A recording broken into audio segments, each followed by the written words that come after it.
Hi, boys and girls. We're going to continue with Poppy by Aviv. Chapter 5, Leaving Grey House. For the next 2 days, Lungwort worked on the speech he intended to make to Mr. Oakhax. He did this in his study, an old boot that Farmer Lamount had left behind the front hall steps. After lining the boot with potato sacking, Lungwort had chewed out a couple of windows, then used a plaid necktie to curtain the entryway. Now and again he emerged, papers in hand, seeking out older members of the family. He'd corner them and say, "I need you to listen to this."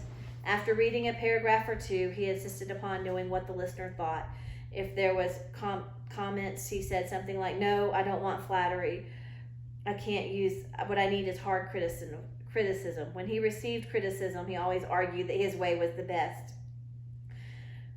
Then off he'd go in a grump to make subtractions or additions to his text, none of which had anything to do with either the compliments or criticisms. So remember that a study is like a home office, okay? So that's where he goes to work on his stuff. While Lungwort prepared his speech, a committee busied itself making a white flag. No one knew whether a flag of this kind was Lungwort's idea or Mr. Oakhax's demand. Even so, whenever there was such a permission party, as the younger mice called it, a crisp new flag carried so Mr. Oakhax would have no doubt of the mice's intentions. It would be Poppy's job to march along with her father bearing the flag. Poppy, meanwhile, did what she had been told to do, relating the facts of Ragweed's death to all family. Everyone was upset by the story. Being eaten by Mr. Oakhax was a shared nightmare. Moreover, it happened with some regularity. They were all scared of him.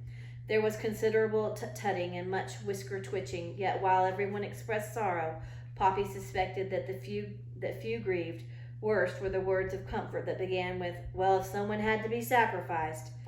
"I don't understand why they disliked Ragweed so," Poppy protested sadly to Basil the night before she and Lungwort were to go see Mr. Oakhax.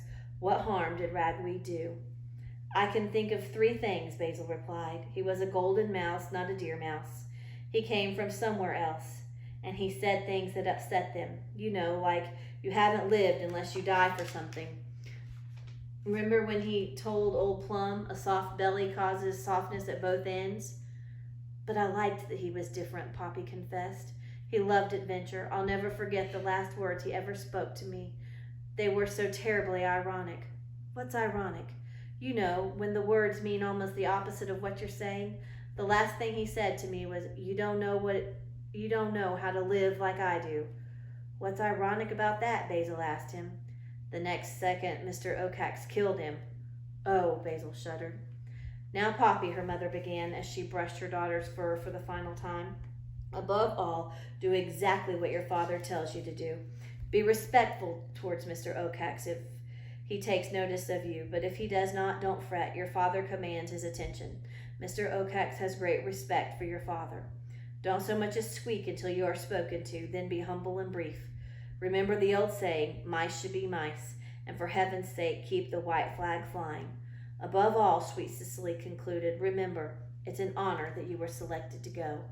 "Yes, Mother," Poppy replied, though what her mother was saying made her very uncomfortable. Lungwort appeared at that moment. His hair was slicked down, his whiskers were crisply curled, his tail had been scrubbed to a glowing pink, his thimble hat was set at a natty angle. "Is she ready?" he asked his wife. "I think so." Lungwort examined his daughter with a critical eye. "Fine," he said. "A good start promises a good finish. All right, Mother, we should be off." Sweet Cicely gave Lungwort a nuzzle, whispering, "Do be careful." "Careful is my middle name," Lungwort assured her, and led the way to the porch. There the whole family of mice had assembled for a send-off. Fireflies had been gathered, and now released, gave the moment a festive mood. Poppy, holding the flag, stood at the foot of the porch steps. Lungwort scampered atop the old porch rail that faced the crowd. "My fellow mice," he began, paws clasped comfortably over his plump belly while he surveyed his family with solemn regard. "I am about to leave for my meeting with Mr. Oakhax. Need I remind you how important is this deputation? A moment for the multitude of mice to memorize." Poppy, unable to make sense of the words, stopped listening. She was searching for Basil in the crowd. "Be certain," Lungwort continued, "that I shall go forward with your best interest at heart. I am prepared a fine speech that will, I'm sure, convince him of our needs. He held up a scroll of paper wrapped carefully in leaves to protect it. I look forward to returning with Mr. Ocax's kind permission, so at least half of us can move on to a new home. That will be a great day for all of us. Do you predict that Mr. Ocax will give the mice permission? Here's a picture of them all on the front porch getting ready to go. At this point, he looked down at Poppy. Poppy, he cried, raise the flag. What? The flag, Poppy, the flag. Oh, Poppy lifted the white banner high, looking at it. All she could think of was it looked like a flag of surrender. As Lungwort took his place before her, one of the crowd called out, hip, hip, hurrah, cried the others. Hip, hip, hurrah. Forward, Lungwort cried. He gave a small, smart nod to Poppy as they began to march off. The crowd continued to cheer. Poppy had to admit it was grand. When she caught sight of Basil waving frantically to catch her eye, she even felt proud. Within moments, however, everything changed. Gray House with its cheerful lights and well-wishers vanished behind them. The moon had all but disappeared behind the clouds that promised rain. No stars were visible. The air felt as heavy as wet wool. In the darkness, Poppy had no idea of which direction they were to go.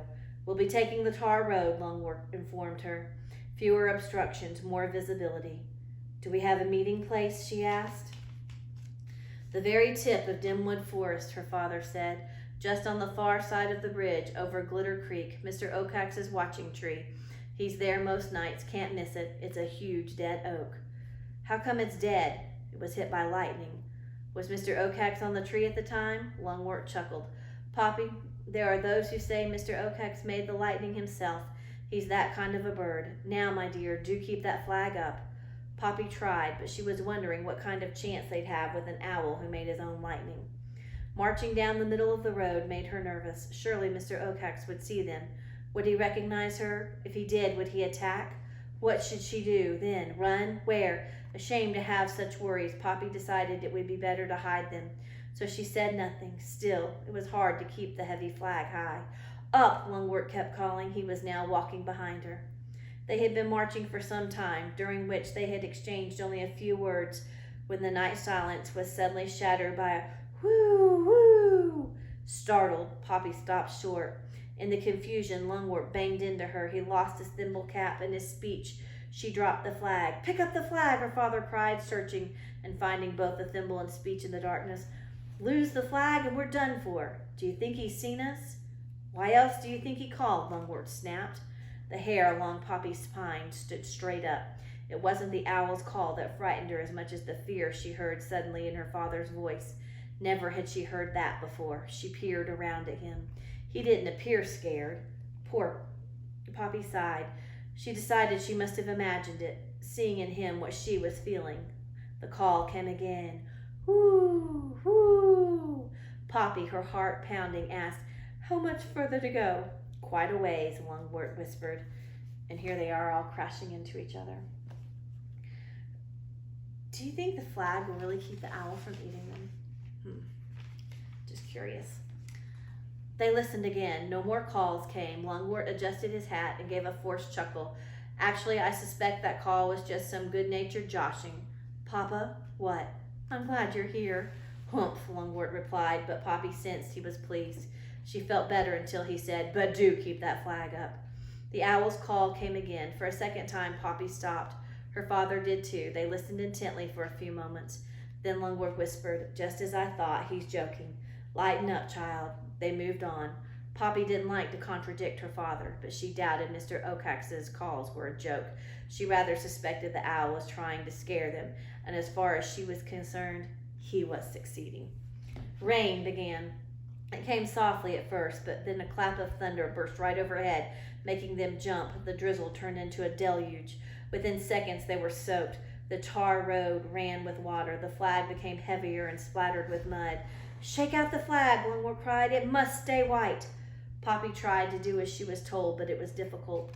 They trudged on. Off to the left, flashes of lightning allowed Poppy to see the tall trees of Dimwood Forest. Although she, like all the mice, was well aware of the forest, she had never visited it.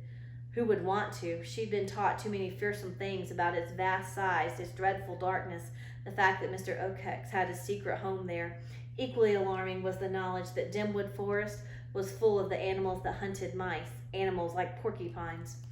Poppy made herself look in another direction. We're getting close, her father said, his voice tense. Poppy cocked an ear. Over the continual splash of rain, she heard the rushing waters of Glitter Creek. Then the tar road twisted sharply to the left. They had reached the bridge, a row of heavy wooden planks thrown across the creek. The gaps between the planks was wide enough for a mouse to fall through. Lungwort chose the middle plank, and Poppy followed. Despite her best intentions, she couldn't keep from peeking down. Normally, Glitter Creek was serene. The summer rains had made it high, fast, and fairly roaring. Poppy stole a nervous glance at her father. He had stopped to pull at his whiskers. She had never seen him so agitated, and wondered suddenly if he would be able to protect her. She'd never asked that question before, never had to. Just to think it upset her. She looked at her father for reassurance, but all she saw was his frailty. She knew then that he was just as frightened as she was. The realization made her stomach ache with tension. Lungwort caught her looking at him. "Flag!" he cried, moving forward. Poppy managed to lever the flag up as she stepped off the bridge. The moment she did, the air was rent with yet another of Mr. Oakhax's cries. "Whoo! Whoo!" "There he is!" Lungwort exclaimed. Poppy looked up. As the lightning flashed and the thunder rumbled, Mr. Oakhax's dead oak seemed to leap toward them. Against the darkness of Dimwood, she saw that the owl's branch rather reached out like a claw. As for Mr. Oakhax, his head feathers were erect, making him look like a devil. "Don't give way," Poppy said fiercely, as even herself trembled. "Don't give way." And there's a picture of them seeing. You can see the owl high up on the branch. Wonder what Poppy means when she says to herself, "Don't give way." We'll find out tomorrow. Thanks for listening.